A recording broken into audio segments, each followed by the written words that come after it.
everything you need to know about a villager trading hall in hopefully 10 minutes or less. Um, First question is, why are trading halls useful? Well, because trading halls in Minecraft are an infinite supply of rather valuable resources. So down here I have a bunch of librarians. They trade enchanted books, which is fairly solid, because that means if you're looking for specific enchantments, like most of us are for some of the best in the game, such as feather falling or mending, or if you would move, silk touch, it means you don't have to mess around trying to get the right enchantments from a random enchantment table. You know exactly what you're getting, and you have a infinite supply of it. If you have farming villagers, they will trade emeralds for golden carrots, which are some of the best food in the game. And so that's kind of one of the reasons you'd want to have a hall. Now, the first thing you want to do is build a breeding area where you can take some villagers and get them bred so that you can teach them how to do the job they're going to be doing. You can do this below ground, you can do this above ground, it doesn't really matter. One thing to take note of is that villagers cannot operate buttons to work an iron door, and they cannot work trapdoors. They can never raise or lower trapdoors, but they absolutely can work a regular door. So for our purposes, we need the villagers to be trapped. We can't let them escape. So an iron door is generally best, unless you want to do something with trapdoors. But another thing to take note of is that anywhere where you're doing this will be considered a village by the game, which means these big boys will spawn, and that is sometimes a bonus because they're a good source of iron. But anyways, you want to build an area like this with a lot of beds and at least enough doors for it to be considered a village. Now, because I built this right next to a real village over there, this is considered part of that village, so there's a lot of doors. However, for every villager that you breed, there needs to be at least one door.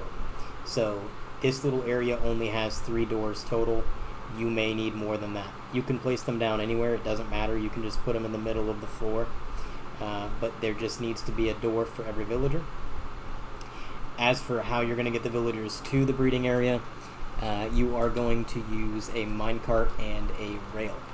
Because with villagers, if you put a minecart down and you slam it into them, they tend to hop in. And once they're in, they do not try to escape until you break it for them, which means they're there forever. And then you're just going to lay down railroad tracks all the way to wherever you need to get them. If you have a door, you need to break the door. You can't just have it open and then have the tracks go through. The door's got to be gone.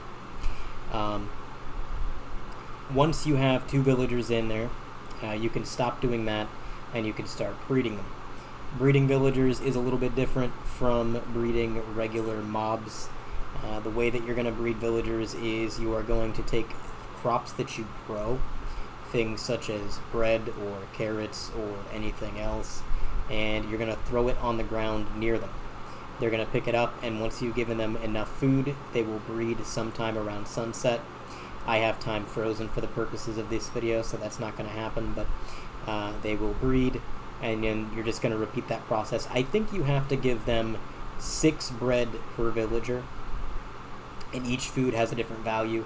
You can look up what each food value is in terms of how much they need to breed online. I don't know the numbers, but I usually throw them 12 bread, and it works. Don't think too hard about the genetics of what's going on in here. Luckily, Minecraft is not it's not detailed enough to include any ill effects of inbreeding, so you don't have to worry too much about that. But once you have a fair number of villagers, what you're going to do is you're going to decide what kind of trade you want. For my purposes, because I'm a librarian, the workstation for that is the lectern. However, blacksmiths are going to use anvils, I believe, and there is other workstations such as barrels for fishermen, looms, and something else that I'm forgetting. But you're going to need a bunch of your workstation, and once you have a bunch of adult villagers, which they take 20 minutes to mature into an adult from the time they're spawned. So when they have a baby, you need to be in this chunk for 20 minutes so that it can become an adult. Once you have the adults, place down the workstations, doesn't matter where, they will flock to them and they will take the job that is available. So The trades as well as the prices are completely random. It does not matter. For example, this is a 5 emerald silk touch. That is actually crazy. And that's an example of how random things can be. 5 emeralds for silk touch is definitely something. Now, after you've checked all of the villagers, if they do not have a trade that you want, or they don't have the one that you're after, go ahead and break your workstations. And once they're broken, they will lose their trades. So, you put them back down again. They're going to flock to them once more, and now they have all new trades with random prices as well. This is Infinity for 16 emeralds. This is Protection 4. That's actually really good.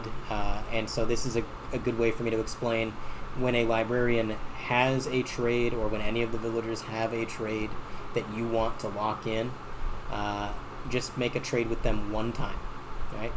So I'm going to do the cheaper trade of just the bookshelf. Now this bar has gone up. I've traded with him once, and when I break all these workstations, he will keep his trade. All of the other ones lose their job. He keeps the trade. So he will forever have Protection 4, which just so happens to be the enchantment I've been looking for about 2 hours now. Getting them to your trading hall is going to be the exact same thing as getting them here. You're going to want to use a minecart and rail.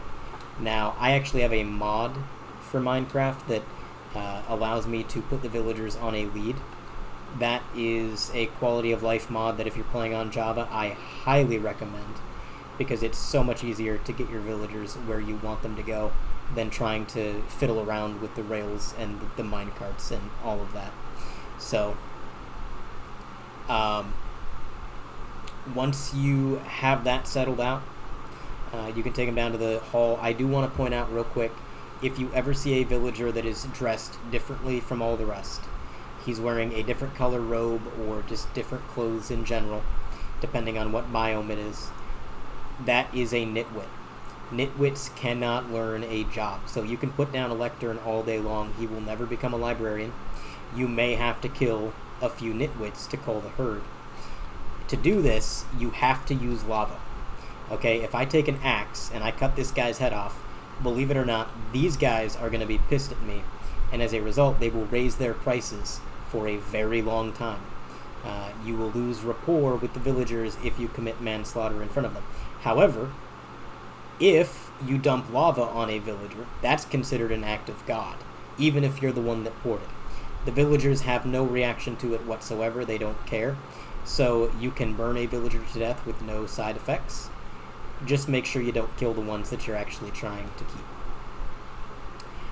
Anyways, once you have all of your villagers ready to go, you're going to move them into your trading hall. Mine is right underneath the breeding hall. And there is something very important you need to know.